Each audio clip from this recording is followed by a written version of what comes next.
नमस्ते सभी को। मैं ओम प्रकाश स्वामी बीएससी सेकेंड ईयर की क्लास के साथ फिर से हाजिर हूँ। लास्ट रन पे अपन ने प्रायिकता, उष्मागति के प्रायिकता, स्थूल और सूक्ष्म अवस्थाओं के बारे में अध्ययन किया था। आज हम एक डिस्क्रिप्टिव क्वेश्चन पढ़ेंगे। कणों की संख्या बढ़ने के साथ साथ प्रोबेबिलिटी डिस्ट्रीब्यूशन कर्व, प्रायिकता वितरण वक्र की संकीर्णता में इस प्रकार से वृद्धि होती है। लगभग हर साल यूनिवर्सिटी एग्जाम में ये क्वेश्चन आ रहा है। आज अपन इसको डिटेल से पढ़ेंगे। तो अपन ने क्या है माना है, एक सिस्टम है जिसके अंदर n कण है और उन n कणों को दो बॉक्स ए और बी में अपने को वितरित करना है। तो n कणों को दो बॉक्स में वितरित करने की प्रायिकता लास्ट टाइम पे अपन ने पढ़ी थी। P R n minus R है, वो हो जाएगी n सी आर अपॉन में 2 की पावर n की। अब कणों की संख्या जैसे जैसे अपन बढ़ाएंगे, n की बजाय 2n 3n 4n जितना भी अपन करेंगे, तो अपन ये बताना चाह रहे हैं कि प्रोबेबिलिटी डिस्ट्रीब्यूशन कर्व आएगा, वितरण फलन आएगा, जिसको अपन आगे डिफाइन करेंगे, वो किस हिसाब से संकुचित होता है या उसकी पीक किस हिसाब से बढ़ती है, वो अपन आगे प्रूव करेंगे। तो अब अपन मान रहे हैं कि कणों की संख्या n की बजाय 2n है। 2n कणों को दो बॉक्स में वितरित करने की जो प्रायिकता है, मान लिया पहले बॉक्स में कण है n माइनस आर और बी बॉक्स में कणों की संख्या कितनी हो जाएगी, n प्लस आर हो जाएगी, क्योंकि टोटल जो पार्टिकल्स है वो 2n है। दोनों का जोड़ कितना है, 2n ही आ रहा है। तो p n minus R, n plus R है, वो हो जाएगा 2nc n minus are upon में 2 की पावर 2n हो जाएगा। ये हो जाएगा दो कणों को, 2n कणों को दो बॉक्स में वितरित करने के तरीके। इसको इसी हिसाब से भी लिख सकते हैं, फैक्टोरियल 2n अपॉन में factorial n minus R, n plus R और साथ में 1 अपॉन फैक्टोरियल 2 की पावर 2n लिखा जा सकता है। इसको समीकरण नंबर 1 और इसको समीकरण नंबर 2 लगाया हैं। लास्ट टाइम में अपन ने जो उष्मागति की प्रायिकता पढ़ी थी, उसमें 4 पार्टिकल्स को अपन ने दो बॉक्स में डिस्ट्रीब्यूट किया था। उसमें अपन ने ये देखा था जब कणों की संख्या दोनों बॉक्स में समान है, मतलब 2 है, पहले में भी 2 और दूसरे में भी 2, तो ओमेगा का मान मैक्सिमम प्राप्त हो रहा था, 6 प्राप्त हो रहा था। तो अगर दोनों बॉक्स में कणों की संख्या n और n है, तो उस स्थिति में प्रायिकता अधिकतम होगी। उसको अपन डिफाइन करते हैं।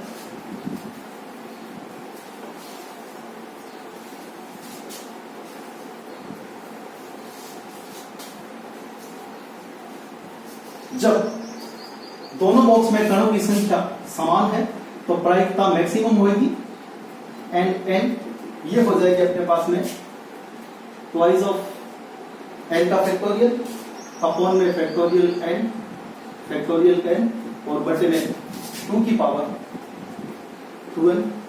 ये है अधिकतम प्रायिकता। समीकरण 2 है कि पहले बॉक्स में n माइनस आर कण और दूसरे बॉक्स में n प्लस आर कण है, और इसमें दोनों ही बॉक्सेस में n पार्टिकल्स है, वो प्रायिकता अपन ने ली है। अब अपन एक वितरण फलन डिफाइन करते हैं। उसकी नेचर अपने को बतानी है कि आज की प्रकृति किस हिसाब से बदल रही है। वितरण फलन r अपने को शो करना है, व्यक्त करना है, बताना है। वो होता है p n minus R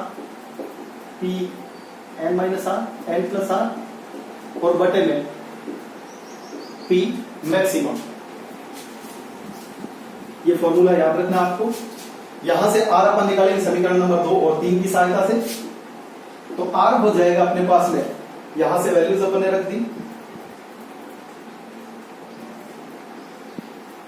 n minus R, n plus R और 1 अपॉन 2 की पावर 2n। ये बटे में रखना है, इसको मैं उलट करके लिख रहा हूं, फैक्टोरियल n 2 की पावर 2n और बटे में फैक्टोरियल 2n। जो संख्याएं कैंसिल हो रही है उनको अपन कैंसिल करते हैं। ये कैंसिल हो रहा है और ये कैंसिल आउट हो रहा है। पीछे जो टर्म बची है उसको अपन लिख रहे हैं r बराबर फैक्टोरियल n का स्क्वायर और n माइनस आर का फैक्टोरियल और n प्लस आर का फैक्टोरियल। इस प्रकार की जटिल टर्म जब भी आएगी उसको हल करने के लिए लॉग लेना होगा। दूसरी बात, फैक्टोरियल के अंदर जो लॉग का जो फैक्टोरियल अपन लेंगे, कोई भी संख्या उसके फैक्टोरियल का लॉग लेंगे तो वो काफी इजी हो जाएगा कैलकुलेशन के लिहाज से। स्टर्लिंग का सूत्र अपने को लगाना है, वो फॉर्मूला लिखते हुए अपन समीकरण नंबर 4 को हल करते हैं।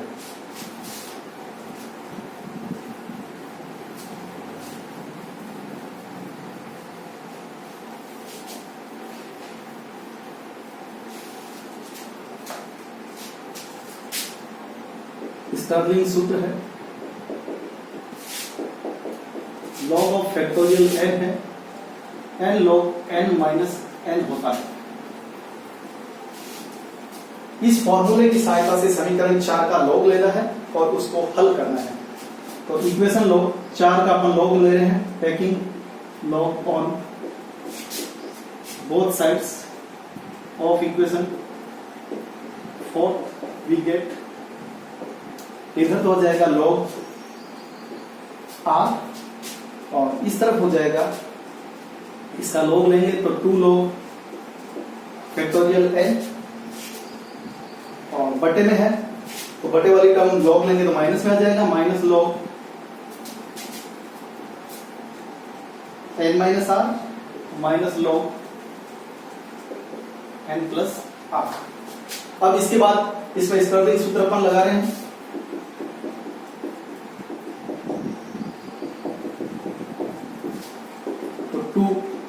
ये हो गया n log n minus n,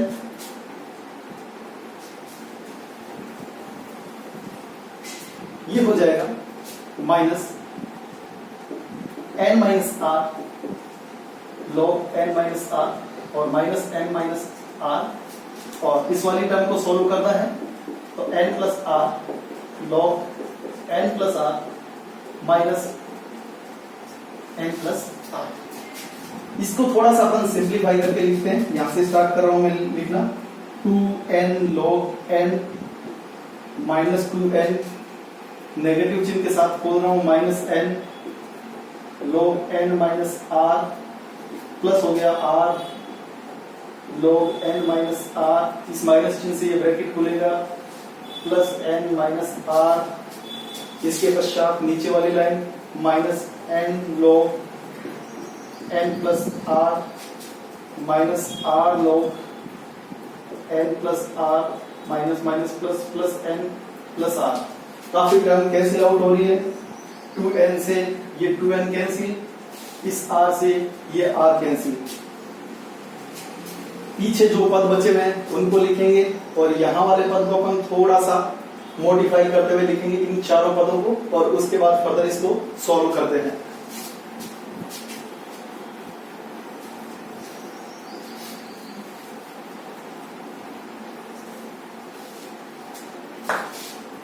यहां से आगे अपने पास में लेफ्ट साइड में log r था, यहां से आ गया 2n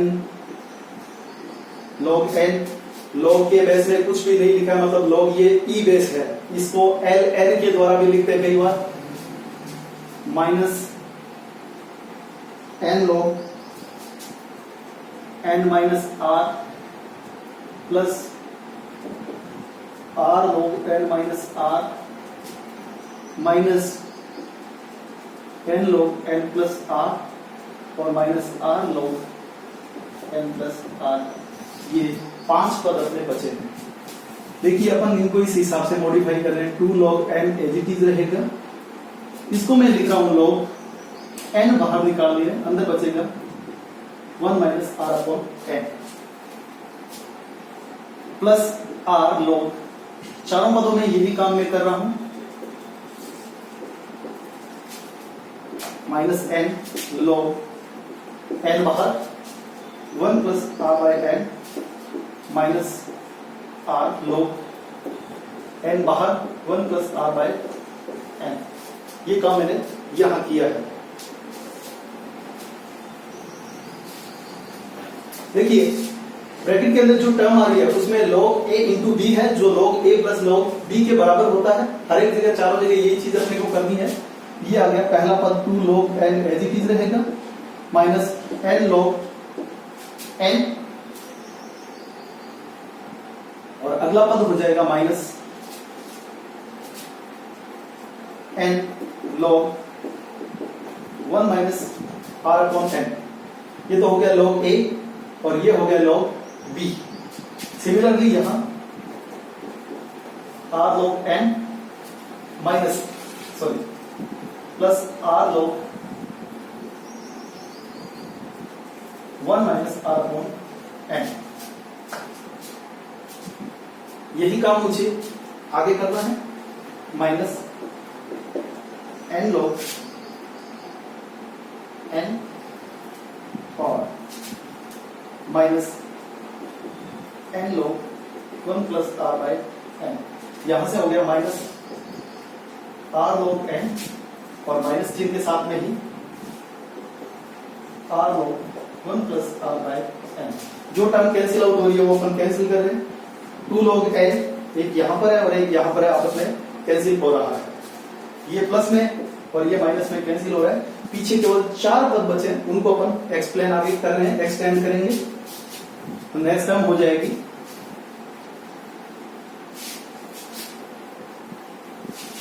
इसको सॉल्व करना है। तो बची है पीछे जो पद है वो है minus n log 1 minus r by n plus r log 1 minus r by n minus n log 1 plus r by n minus r log 1 plus r by n। यदि r का मान n की तुलना में बहुत छोटा है तो log 1 प्लस माइनस जो r बाय n है उसको plus minus r by n के रूप में लिखा जा सकता है। ये अपन इसको लिख सकते हैं, और ये लिखते हुए अपन इस समीकरण को क्या है आगे एक्सटेंड करेंगे और इसका सॉल्यूशन अपन निकालते हैं।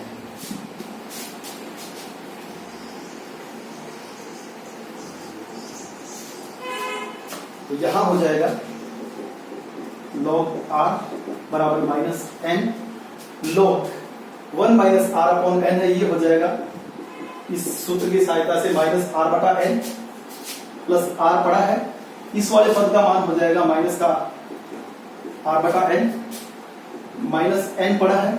इस वाले पद का मान हो जाएगा r बटा n और माइनस r बटा n। ये हो गया r माइनस r स्क्वायर बटा n माइनस r स्क्वायर बटा n। ये पद कैंसिल हो रहे हैं, ट्वाइस ऑफ r स्क्वायर बटा n आ रहा है। इसको मैं लिख रहा हूं माइनस 2 r अपॉन n का स्क्वायर और साथ में n। तो फाइनल जो इक्वेशन अपने पास में वो ये आ रही है, यहां से log r बराबर माइनस 2 r अपॉन n का स्क्वायर डॉट n। मैं मान रहा हूं कोई s कांस्टेंट है वो r अपॉन n के इक्वल है। तो यहां से जो टर्म है वो आ जाएगी log r बराबर माइनस 2 s स्क्वायर n। अपने को इस r की प्रकृति का अध्ययन करना था, log अपने को हटाना है। तो मैं दोनों पक्षों को e के घातांक में लिख रहा हूं। तो r बराबर आ जाएगा e की power minus 2s square n। तो r आ रहा है वो e की घात माइनस n के समानुपाती आ रहा है। जैसे जैसे कणों की संख्या बढ़ेगी एक्सपोनेंशियल जो नेगेटिव टर्म है वो उसको क्या करती रहेगी, ग्राफ को संकुचित करती रहेगी, उसकी संकीर्णता में क्या है वृद्धि होती जाएगी। इस इक्वेशन से ये क्लियर है कि n बढ़ने पर इस r की संकीर्णता में क्या होगी वृद्धि होगी, आर का जो ग्राफ है एस और एन के सापेक्ष वो संकीर्ण होता जाएगा। इंपॉर्टेंट क्वेश्चन है।